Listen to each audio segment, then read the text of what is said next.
exciting news. Well, exciting's not the right word for it, Amanda. I have interesting news that, I don't know, maybe you already knew this, but I'm sure at least one person who's listening did not know this, including me. I didn't know.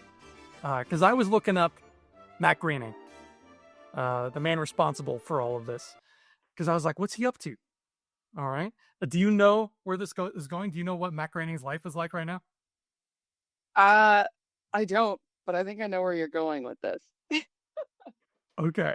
So I'm curious. I'm like, okay, he's always been kind of an older guy to me. So I'm like, is he, still kicking? Is he healthy? Like, what's going on? So I looked up Matt Groening. And apparently, not only is he healthy, but he is extremely healthy because this man has 11 children. And that's not all. All right. He's got 3 kids with his first wife, or 2 kids with his first wife or something. But then he remarried, and he didn't just remarry anybody. He married this beautiful Argentinian woman who is 23 years younger than him. And not only that, she is the granddaughter of Pablo Picasso. And together, the two of them have, I think, 7 or 8 kids as a couple. So imagine being one of those kids and you're like, yeah, my grandfather on my dad's side is Pablo Picasso, or on my mom's side rather, and my dad is the guy who invented Simpsons. Like, those children are fascinating right now. Like, what is their life going to be? Wow, I did not know that. That is a pretty intense piece of trivia. Wow. Yeah, their offspring are in a very unique situation to be related to both of those people. Very, his still specifically, Picasso, he's pretty renowned, and I'm sure he will be for the rest of time.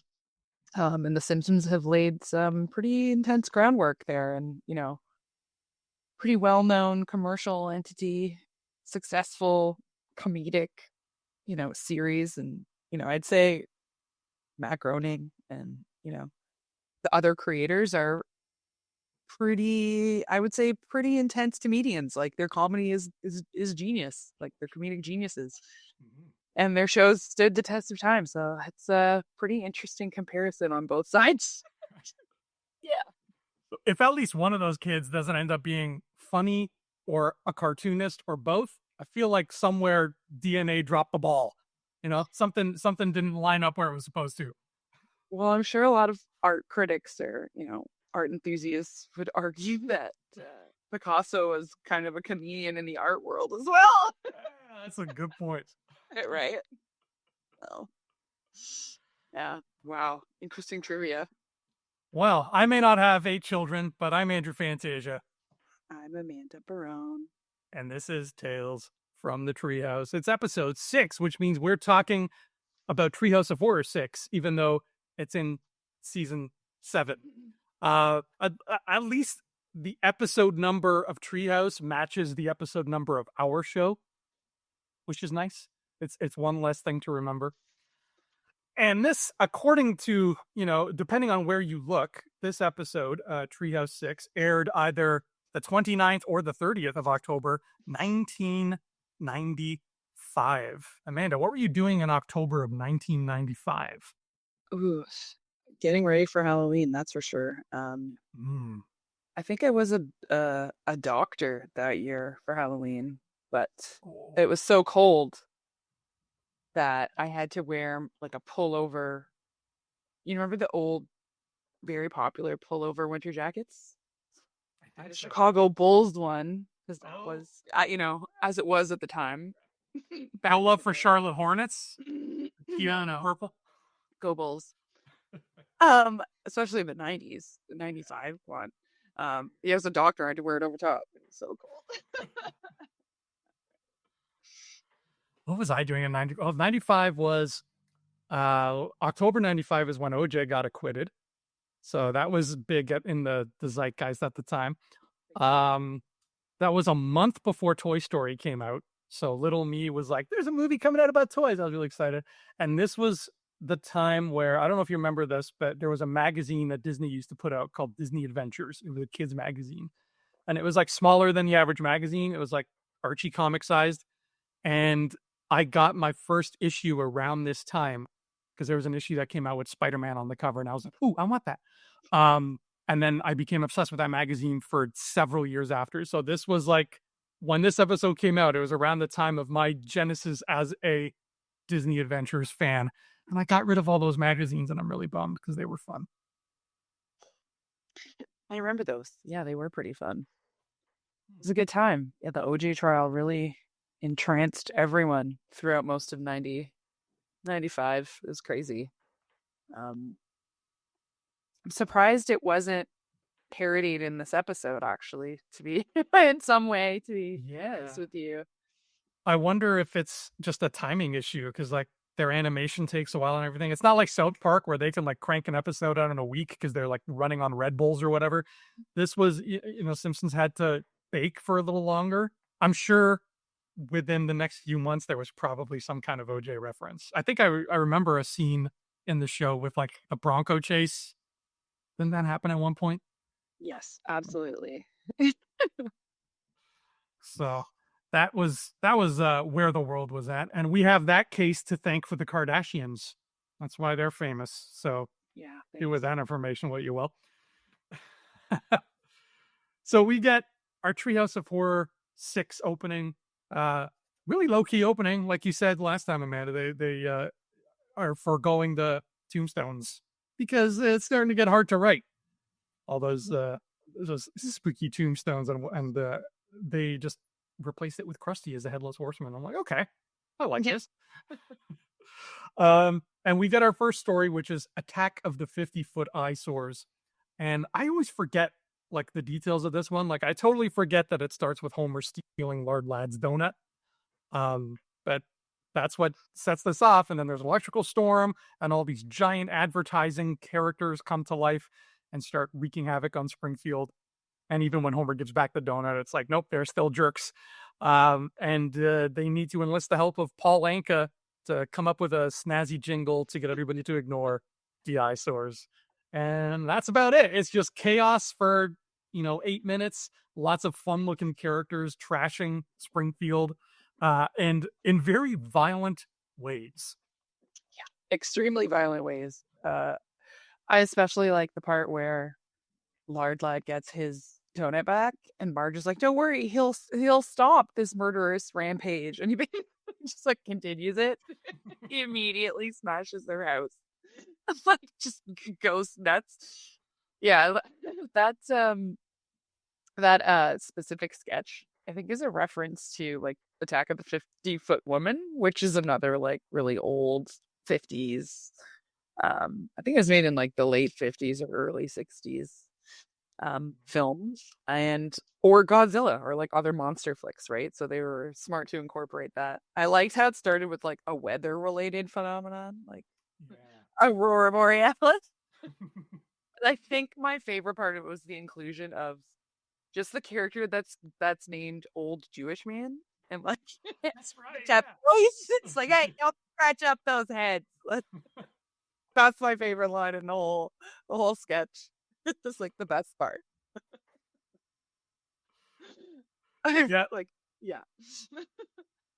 Those every time one of the monsters came to life, it was just fun seeing what they would do and like how they would interact with the world. And I kept being startled, even after all the times we've seen this, I kept being startled by how violent their attacks were. Like the Peanut Man just eating those two people like a peanut. Lard Lad full on punting the dog across the city. Yeah. They did not hold back on these guys at all. And I really like, I think that's to me what makes this more memorable than I initially thought it was. Because, like I said, I had kind of forgotten a lot of this, but watching it again, I'm like, oh wow, they got really violent with the destruction that these guys had. And I don't know if you remember which I think it was just the Simpsons game, that last video game they came out with in like 2007. One of the bosses you have to fight was the giant Lard Lad. Yes. Yeah, I remember. He's just got the donut like smashing everything. Yeah.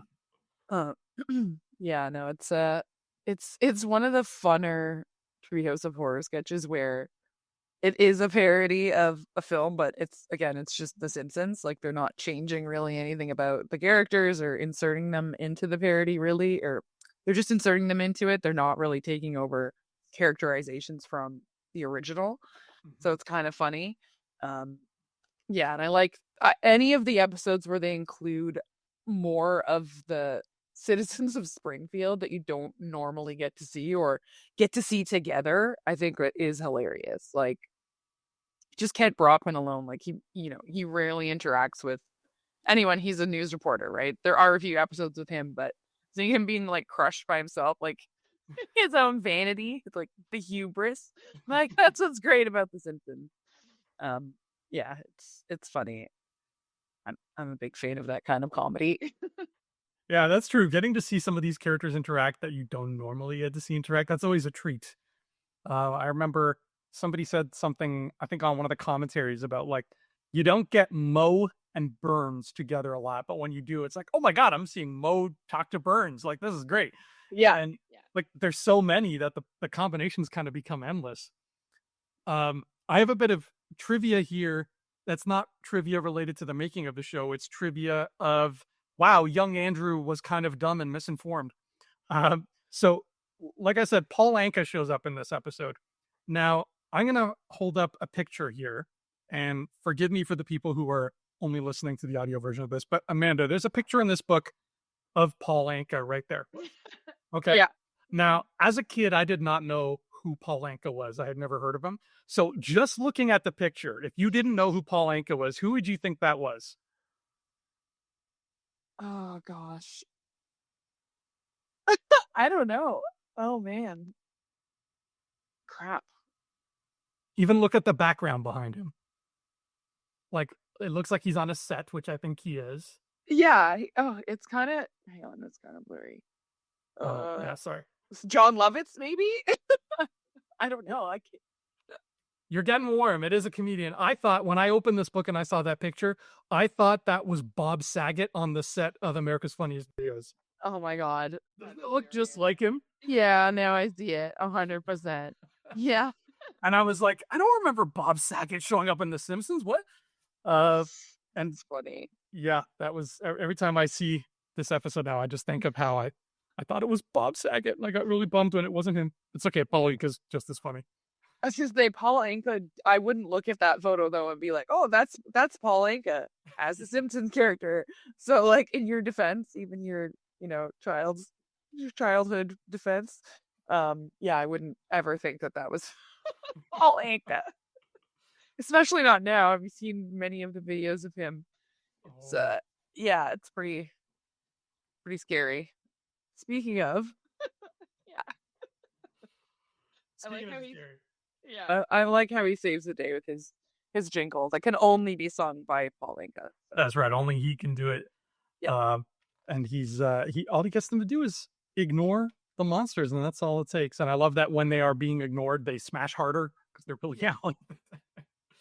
And maybe not to get timely and political about it, but maybe that's the way that we break the curse of social media that we've all fallen into. Maybe if we all just stop going on it, we can make the world a slightly better place. I don't know. Yeah. We'll see. Yeah. Amanda, what happens next in Treehouse of Horror 6? The next segment is called Nightmare on Evergreen Terrace.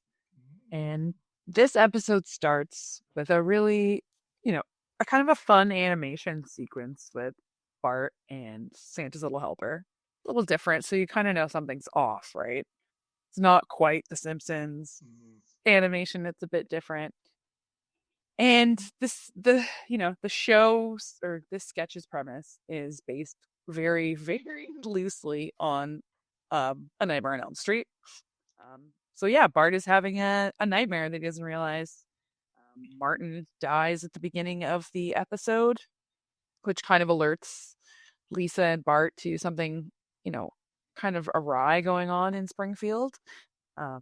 And yeah, they realize that groundskeeper Willie is essentially acting out as, the place of Freddy Krueger and going to kill them in their dreams as a revenge to the parents of Springfield Elementary for letting him die a horrible death. specifically Homer for causing it. Yeah. Oh, poor Willie. This the Nightmare on Evergreen Terrace story, I think gets better every time I watch it, especially now as an adult that I've seen the Nightmare movies.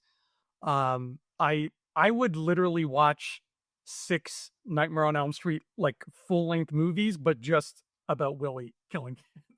Oh, He's actually really entertaining.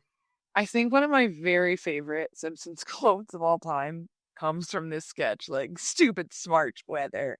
Like like they're there to discuss like the PTA, they're all there at the school to discuss the misprinted calendars because it includes the month of March. Which is you live in Canada, you know there is that month. And it's like this weird niche period.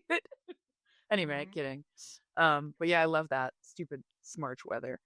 Yeah, and it ends up, Willie ends up dying because Homer messes with the furnace and he bestows a curse upon the families and starts murdering or tries to murder all the kids through their dreams, where he can't be protected from groundskeeper Willie. Yeah, this sketch, I always want to say episode because they feel so long and deep.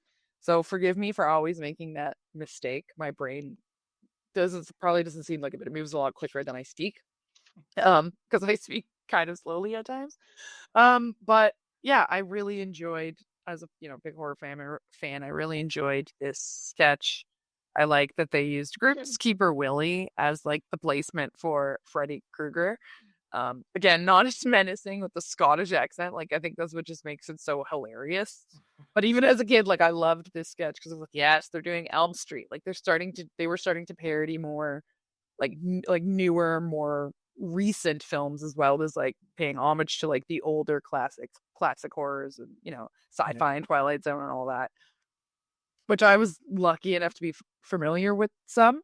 But it's great that they included it because it influences people to go and look into what the stories are based off of. If they aren't familiar, which is cool about The Simpsons too, right? They're so educational, unintentionally at times, but I think it is intentional because the average Joe doesn't know about a lot of the things that they sometimes include in their comedy. And that's Well, the even point. look at us, like the not so average Joes. Like, how many times just doing this podcast have you or I looked stuff up that they reference because we're still not sure what they're talking about, and we've had to like bring it into our notes. Yeah, who's Steve Allen? What's this guy? Why is he always in the autobiography? Now we know, right? But yeah, this episode was good, and I've honestly like stuff doesn't scare me, but I would say this sketch is kind of scary. Like in terms of, I find it kind of creepy. Like they did a pretty good job at keeping it comedy, but it still is scary with Willie at the end, like the big bagpipe. Oh my god, that's probably the scariest Simpsons has ever been. With that bagpipe spider just coming out of that sandbox. Yeah, Holy shit. that yeah trips me out. I don't like. Yeah, it's still The Simpsons, but I don't like spiders, man. And they're like, oh, okay, I'm gonna look at bagpipes the same way.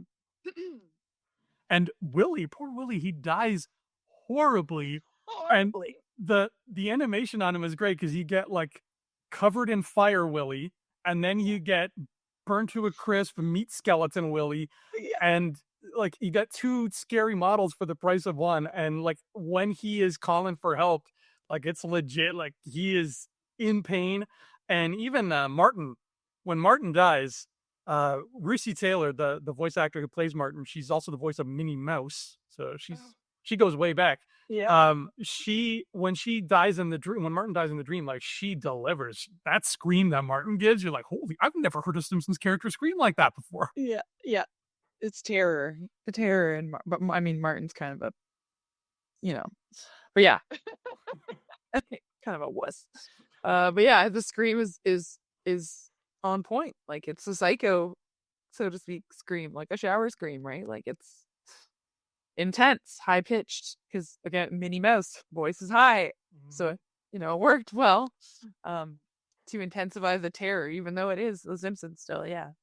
But yeah, this episode, again, I keep saying it, this sketch did a good job at being funny while still having, aspects of A Nightmare on Elm Street, because A Nightmare on Elm Street is pretty scary, especially if you're not into horror movies. Even if you are, it's unpredictable. It's an unpredictable horror movie.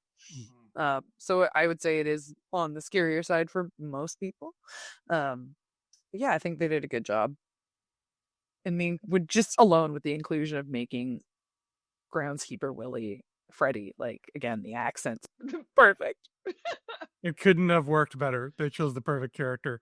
Now, here's a question for you. Both Willie and Freddy, they, when we see a kid dreaming, their dream kind of fits a theme of their obsession. Like the one girl in one of the Nightmare movies who had like an eating disorder, and her nightmare was like they kept forcing food down her throat. Like, Mhm. what do you think your obsession dream would be like? How would Freddy get you? You know, it's funny. My obsession is just sleeping. I like to sleep. Oh, I'm gonna kill her, right? Making her sleep. That'd pretty much be it. It would be like an Inception game. Like you would dream that you were. Yeah, 100%. Yeah, you wouldn't have much to work with. Oh no, she likes horror? I'd be like, yeah, I'd be jamming out to whatever shit he's got planned. I'm like, ooh, looks spooky. Like, Yeah, you'd be cheering him on. Wait a minute, you're supposed to be afraid of me. yeah, yeah. Oh no, she likes it. Yeah, it'd be funny. No, but there's some really good, like, that's a good question. Some really good, maybe parallels in the episode for that, like what they're dreaming about, like Bart playing with the dog, and yeah, playing in the sandbox in the park. Yeah, Martin's Latin class, where he has like the wizard's cape, like the hat, like what they would actually like. So what would your trap be? How would he get you? I feel like he would send me into the world from one of my books because I would be thrown off my guard. I'd be too excited. He'd be like, wow, I'm actually inside my book, and like interacting with my characters. And then he'd be like, surprise, bitch. And he would like stab me. So I feel like that would be where I would meet my end. Yeah, it seems a little more gruesome than my obsession and safe addiction, the sleeping. Yeah. No, you would totally throw him off his game. He wouldn't know what to do with himself. This bitch is boring. Life seems more of a punishment. And he would just be like, whatever. Like, I'm gonna let you live. That'll teach you a lesson. Yeah, Death Star. Yeah. So after Nightmare on Evergreen Terrace, we're treated to our final story, Homer Cubed, where everybody is terrified because Patty and Selma are coming over to share tales of their vacation, their latest trip. And of course, the family is horrified, and they're trying to find different places to hide, including the dog and the cat. They're not happy. And Homer decides to reposition a bookshelf and hide behind it in a corner. And unfortunately, there also happens to be a portal to another dimension behind that bookshelf. And he gets sucked into what I think was the first use of 3D animation in television. Maybe I could be wrong. And it's just a visual gag fest from there on in, where it's just the novelty of seeing Homer in 3D, and then eventually Bart in 3D, because the family tries to find him. Bart goes in after him. A whole bunch of townspeople are just gathered around trying to help him out, and they're just listening to his disembodied voice. But unfortunately, Homer's going to be Homer, so he accidentally creates a black hole and gets sucked into it. And then he ends up in downtown Los Angeles. I think he's walking up like Wilshire Boulevard or Sunset or something. And he just decides to hang out there and check out some erotic cakes. That's where we end our episode. Which I'm assuming was a real store at one point, because they filmed that on a real street. So I don't think they went through the trouble of creating a fake storefront. I think there was a real erotic cake shop there somewhere. 100% there was. They probably knew that it was there, and that's where they were like, hey, that's where he should go. Like, they probably had it in mind. He'd probably never seen maybe one before, and they liked the vibe of that one. And they're like, yeah, it's very Homer. But yeah, I know you're right. It was one of the first, I think it was the first to use 3D animation in TV. Like, it was DreamWorks Animation that did it. Oh, wow. And it took like 6 weeks to do it. And it's actually Homer Sorry, not it is actually Homer, but it's actually the actor who voices Homer, Dan Castellaneta, who's walking down the street in the costume. Oh, so he had a full-on costume, huh? That's cool. Yeah. Because I was wondering, because you see everybody reacting, and I'm like, in the real world, what did they tell those actors to react to? Was there someone there? That's awesome. Yeah. So he was actually there. I love that this episode, the horror, is like not at all Halloween related, like movie related. It's just Patty and Zelma coming over, and like that all in itself is the horror. He would escape to another dimension. Yeah, again, You know, Homer. I think I can say this here because I'm fairly confident that they don't listen to this podcast. I always joke with my mom because her personality is Marge to a T. It's like a running joke between us. Like she'll say something or do something, and I'll be like, "Okay, Marge, you know that happened once in an episode," and she'll be like, "Oh my god!" But my mom has a sister who looks exactly like Patty and Selma, exactly. And every time Patty and Selma are coming over on the show, like I think of that. I think of like when my aunt is actually coming over, and I'm like, wow, they nailed it.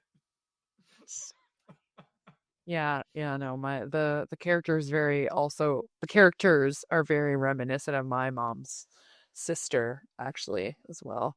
Oh, Yeah, same kind of rasp, same kind of attitude. Yeah, I think she was heavy of a smoker as well. She's oh. just one of those. Thankfully, my aunt is much more pleasant than Patty and Selma, but yeah, that's funny. The rasp. You should record her one day. Just record her voice. I mean, I'm one oh I yeah, I'm one to speak because I have a pretty deep voice for like a raspy voice for a girl. But no, hers was worse. Yeah, I'll have to attempt that. Just hide a hidden microphone. Go in wired, like you're a witness. Next time you're seeing your aunt. Well, Like, Commander, are you wearing a wire? No. I hate to say this now because she has passed. Oh no! We I'm need so to do sorry. like a special Halloween edition.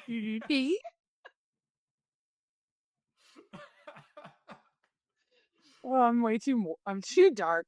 I take it way too far. I mean, if there's ever a podcast to do it on, I think we're safe here.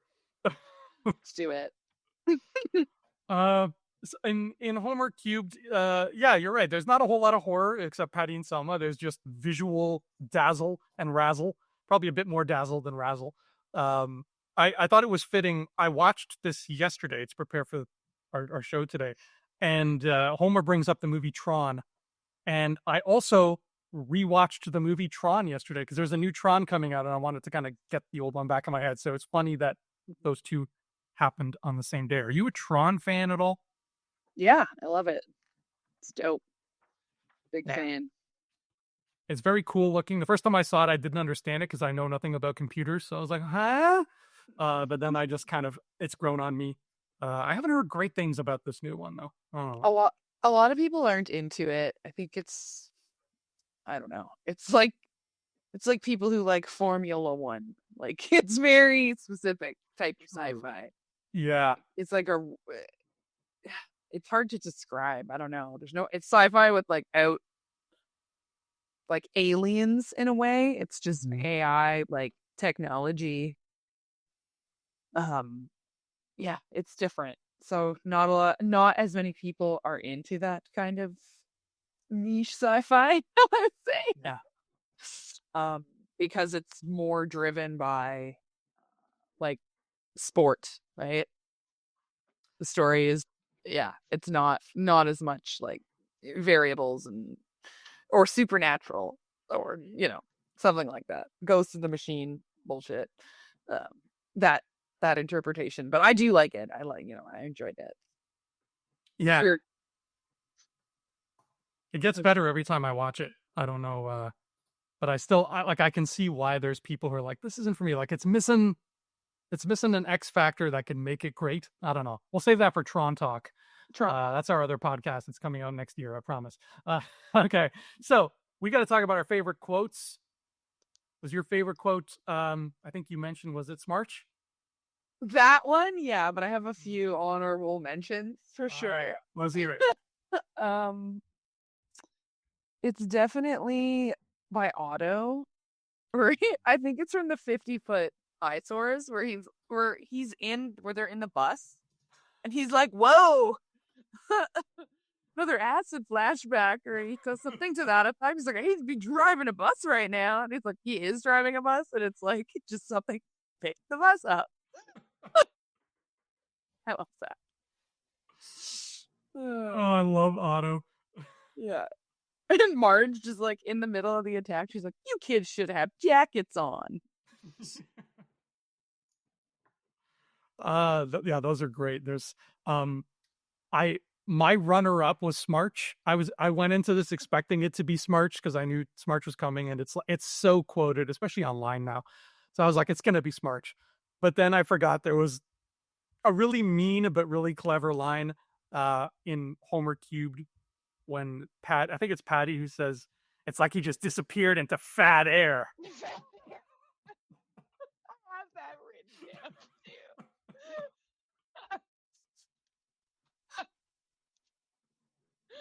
I'm gonna use that note though for like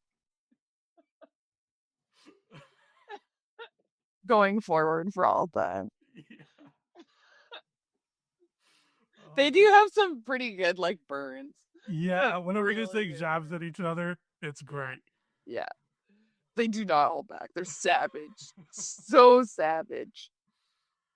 So let's rank these stories, Amanda. What was your least favorite of the three? Ooh. See, this is hard, but I'd have to say Homer Cubed. Homer Cubed. Yeah. All right. Only because it's, and again, I don't say this out of prejudice. Like it's not a horror, like it is, but it isn't. Mm-hmm. I don't think like Tron and like that technically is scary. Like the idea of it is like if you were to go into another dimension accidentally and get sucked out, that would be trippy as fuck.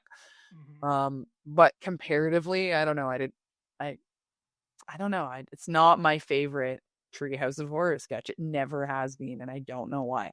I think it's cool, like all the facts about it. I think it's interesting. Like it has some funny jokes, but it's just, I don't know. It's never been a favorite.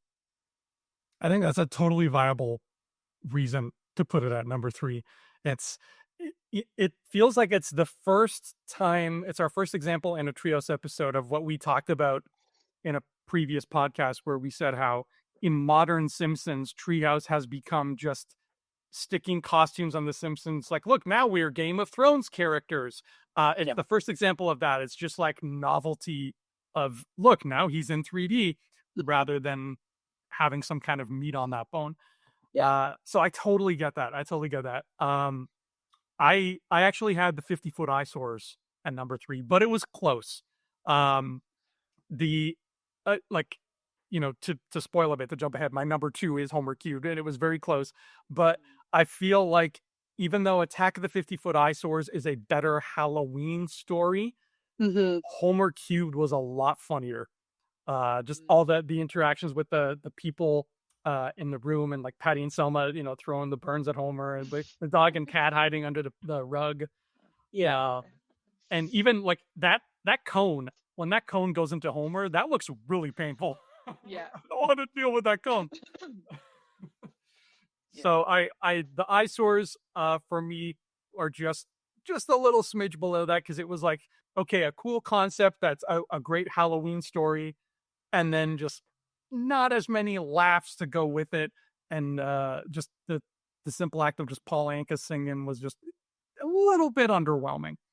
And there is something fun about seeing Homer walking down Sunset or whatever that is. So yeah, pre-Springfield world where you can't go up and see like an actual Elmer, right? Yeah. No, blown people's minds back in 1995 too. Yeah, it probably did. Just even like the 3D Homer like graphics. It seems so basic right now, and now in 2025. But back then, it was cutting edge. Like it was crazy. and how clear it looked, like on a tube TV. Like we didn't have, all we had was analog. Like we didn't have digital. Nothing was clear until really like the 2000s, like after 99. Like the switch over, right? And so even seeing that live, it was like, whoa, look at the technology, look how crazy it looks. And yeah, the story is befitting of, using that kind of animation. So it's cool that they did it. But yeah, I agree. They're jumping on the novelty because they're like, oh, what's big now? Like you said, Toy Story was about to come out. This was their like precursor to, or nod to that, coming technology was going to kind of change cartoons for a while, and still is the preferred, I guess, way of viewing them for a lot of people. Like most people will only watch Pixar movies or like DreamWorks movies. They don't really watch straight animation. Like people just love anime. Yeah, which is a shame. People who love anime, well, it's a little bit different. But yeah, and even now in newer seasons of The Simpsons, like it's gotten a lot more digitized. Like you can tell with, how, not to shame it, but it is different. And hey, they're getting with the times. It is clear, like we just discussed, like we're on digital now, like we're not on the analog and has to look clear. But I think they've done well to maintain the original animation style, like not over complicate it, but Yeah. They went from, I think it was season 13 where they switch from the cell shaded and they go towards digital animation, and yeah. it does look crisp and beautiful and like very detailed for sure. And I'm glad they haven't tried to make it more 3D. Yeah.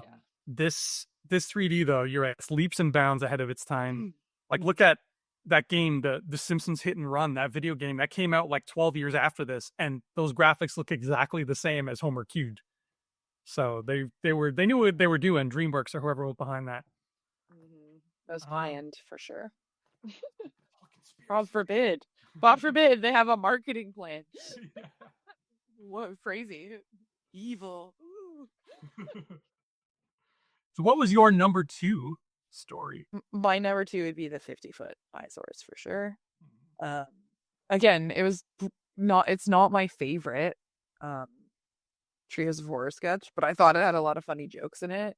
Like just, again, per minute, like I thought the jokes were funnier in that compared to the Homer Cubed. I did like a couple of the jokes in that one. Like the Patty and Selma, a few of the things that they say while he's running around and like trying to find a place to hide. Like when they Patty and Selma finally arrive and like Bartley's are in the closet, they're like, "Oh, let us take your coat." Like they're like, "Fuck." So now we have to come out. Oh, like shit. Yeah, it's like foiled. Like I thought that was pretty funny. You would get sucked into doing something stupid with them. So no, I mean, I wasn't as big a fan of either of those sketches, but yeah, the 50-foot eyesores had way more jokes. Again, inclusion of the old Jewish man and like him yelling at the Pep Boys because it's like his signs, like "Don't stretch those heads." Like I'd love that. It's like, yeah, Otto, his comments, they're always far out, but they're just hilarious. And I never found him as funny when I was younger. Obviously now, like as an adult, you kind of get to appreciate the late rumor a lot more, like the thought that went into it. Yeah, Otto reads so much better now that you understand like the whole joke. Like he's one of my mom's favorite characters. And like she loves that line where the kids are at, I think it's the Homer Palooza episode where they're at Lollapalooza and you see like the air of like reefer smoke going into the crowd, and Bart and Lisa are like, "What is that?" And Lisa goes, "It smells like Otto's jacket." Yeah. My mom, when she was in the room when I was watching that, and she cracked up when that line came up. Like there's so much about Otto that just goes over the head if you're a younger viewer. But it's funny because a kid would familiarize a smell like that with someone, like especially at this day and age where it's weed is legal in Canada and a lot of people smoke it. or you go outside and you can smell it. So it's kind of funny people would identify someone smelling like that, Yeah. especially Otto. Especially Otto. Like Yeah. let's be real. Otto probably smells like that 24/7. He's cool with it, bro.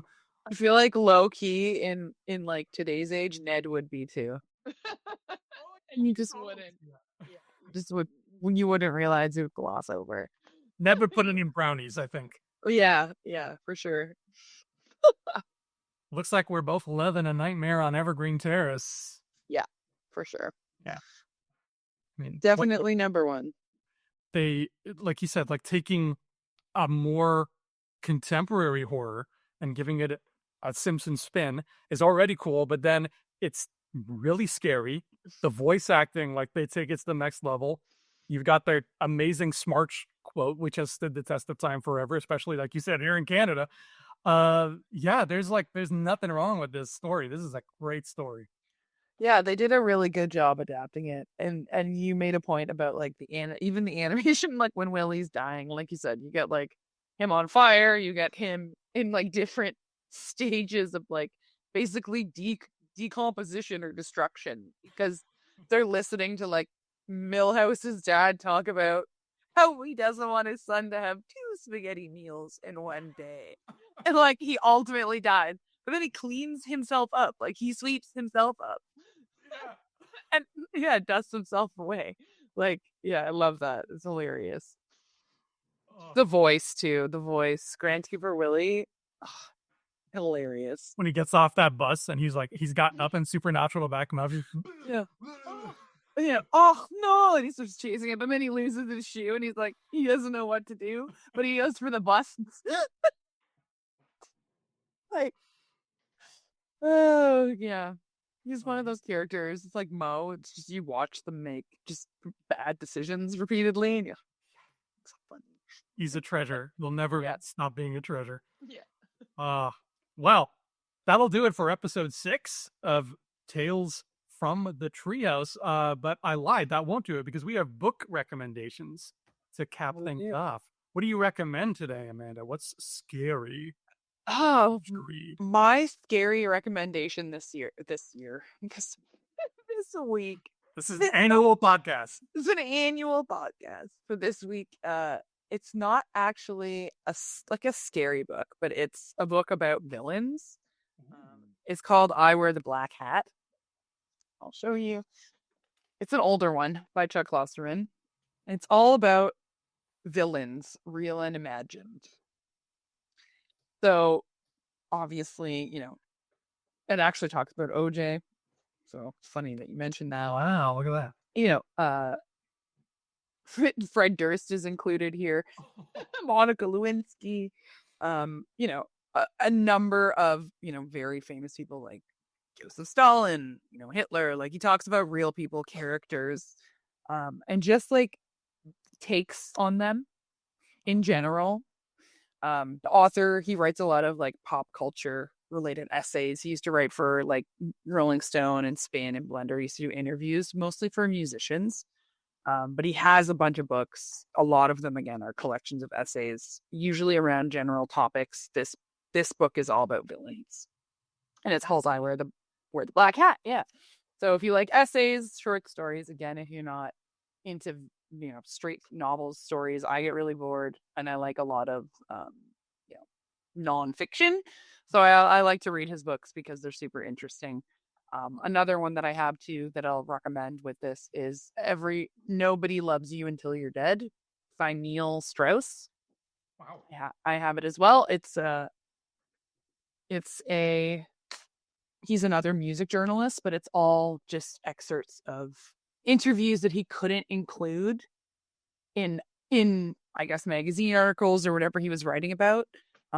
And just like continuations of those interviews. So bits and pieces that he wasn't allowed to, or I guess the editors were like, no, don't include that as like a tail end to his story.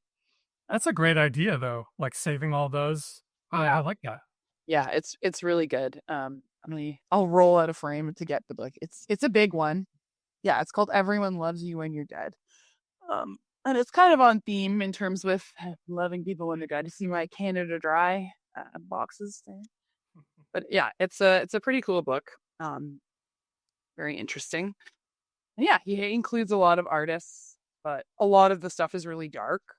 And I think I have a part that was tabbed because yeah, he includes P. Diddy, and it's kind of an ominous little inclusion. Um, yeah. Because that written before the whole Diddy. Um, Yeah. Oh yeah, this book is pretty old. It's when did I get it? I've had it for at least I want to say like 10 years. okay, so that book's been around for a while. It's been around for a while. Yeah, it is from let's see, 2011. Yeah, it's an older Time book. for a sequel. Yeah, but it's a great book. Yeah, check both of those out. Something a little different than fiction. Yeah, that sounds cool. The idea of writing essays about villains, like there's so much juice there. I'm shocked that book you showed me is as thin as it is. Yeah. Like, It's an really essay book good. about villains, that should be like, One of the more interesting inclusions too is he talks a lot about Jerry Sandusky and like he talks about like the Raiders and like sports and like things you wouldn't necessarily associate with like villainy or like people being criminals. Well, maybe nowadays, but like the same like what happened with Sandusky was crazy back in the day.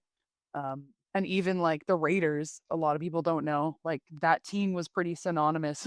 Like the starting lineup of the Flyers, the Philadelphia Flyers. But the Raiders, back in the day, they used to take any athlete that didn't have a contract. They would offer them like contracts to athletes who would get like kicked off of teams for like violent assaults or like outside of football or like getting DUIs or like committing crimes. The Raiders would be like, oh, you can play for us. We don't care. Where like other reputable teams would be like, no, you can't. We don't want you on our team anymore. And I didn't know that. And I was like, wow, that was actually interesting. Interesting. Yes, they're like synonymous for employing like bad people as football players on the teams. I like that. He's shining a light on villainy that you don't expect. That's really cool. Yeah, and he has different takes on like classic villains, like ones you would, everyone's familiar with, like Hitler and Stalin and things like that, and has comments about them. But it's interesting to see how he included real ones and imaginary ones. Sorry, my phone was just ringing. I have to like shut it off. Oh, stop. I didn't even hear it. Okay, good. Yeah, imaginary ones and classic villains. So yeah, I think it's an interesting read because it gets you to kind of think about what you consider bad, and it's not so. I mean, obviously, some of the villains are awful, but it gets you to kind of think about perspective and like what you do see as good or bad, and Right. where you toe the line, I guess. Yeah. Is it? Yeah. I like that. I wear the black hat. Yeah. I wear the black hat. Okay. I went with something to kind of fit the theme of surrealism because Groundskeeper Willie and Freddy Krueger, they're nothing if not consistent with how bananas they are when it comes to getting in your dreams. So I went with a novel. I was told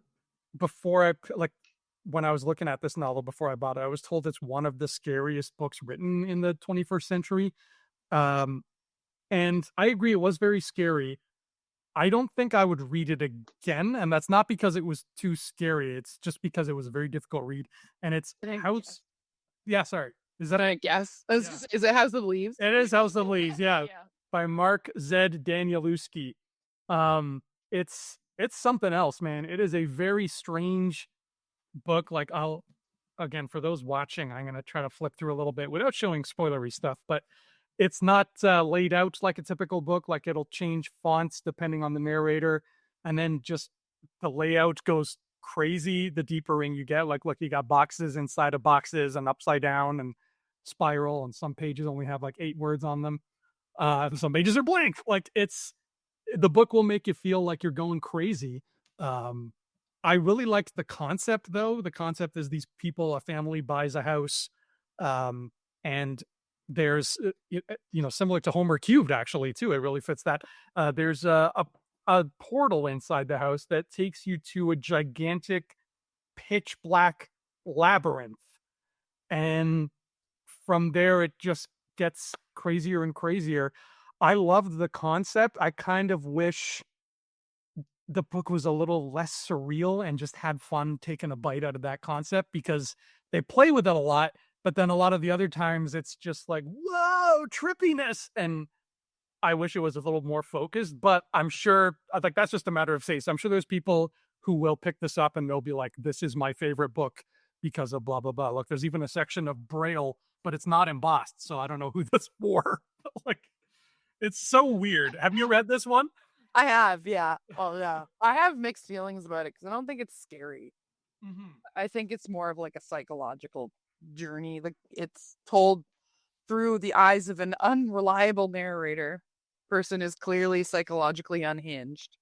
And yeah, I like the concept of how it's written because it's supposed to be atmospheric, Yeah. even for the like while you're reading it. So you're supposed to feel tense when there's a lot of words on the page and you have to like follow the actual direction of the words, like, and that's the like rule to it. Like you can't just read organically through it. You have to follow the font and on pages that are like claustrophobic because everything is rammed. And then like you showed, like there's pages where there's nothing because it's supposed to be like you're isolated. There's nothing. Like you're supposed to feel empty. You're supposed to feel alone. In terms of um the actual way you're supposed to read it, people like kind of argue about that. Um I don't know. I would say just it is a book you could probably read twice if you have the patience. Mm-hmm. But yeah, I don't know. I think once, like me, once was enough. But yeah, I think that it's a lot to do with trauma and mental illness, and the book really kind of the structure of it, specifically of the novel, really encompasses that, and it makes, like you said, it makes you feel crazy, and it's meant to. And I'm not a huge fan of it. Like I thought it was okay. I like how he used devices, like you said, like different fonts for different speakers. I wish more authors use subtle things like that. In this book, it isn't subtle at all. I wish more authors did. There is one author that used it in a recent kind of horror book that I really liked. Really well was Ian Reid, and he's a Canadian author. Have you ever read Foe? No.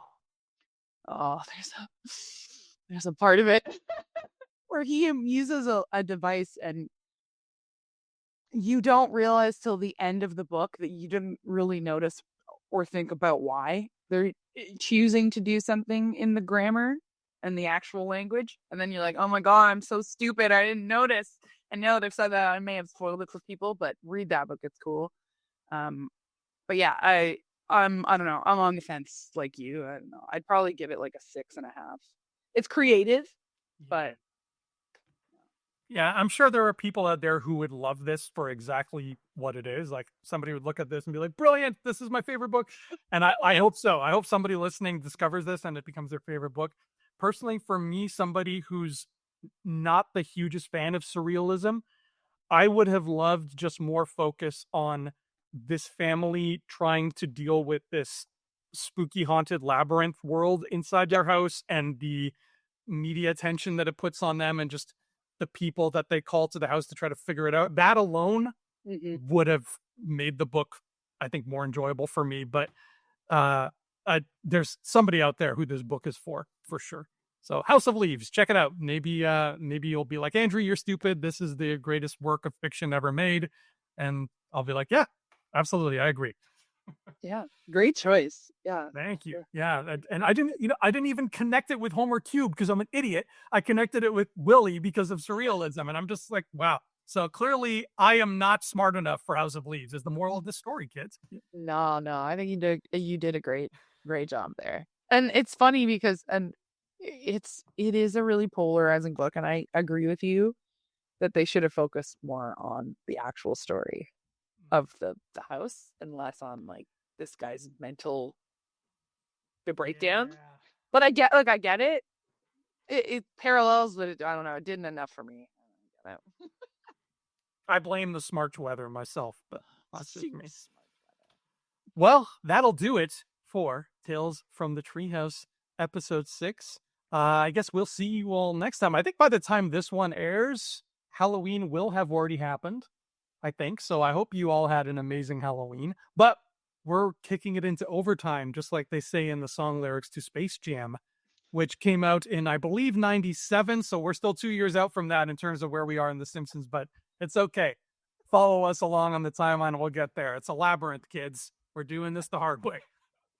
But in the meantime, don't blame us. We voted for Kodo. Hell yeah. See you next time.